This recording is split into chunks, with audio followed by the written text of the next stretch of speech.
That fully yellow, ito muna natutukoy natin para sa semi-final game. At welcome pa rin po tayo sa ating barakatan sa Palawan. Ito LG Basketball Tournament 25 under. Ronald Batar, bang, 3 points! The first 3 quarter courtesy of Ronald Batar was brought to us by LGU Quezon. Ronald Batar, 2 pointers! Sunod-sunod si BBC. Siya bumubuhos na ng grasya ang batang magbuhos na fixing to lang play. In your face, Ronald Batar, 2 pointers. 20 against the winning time for the squad, another one. It's Ronald Batar. Fixing to lang ang play. Another 2 pointer. 18:45.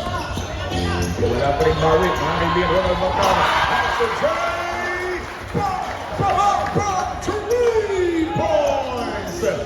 Palinis din doon.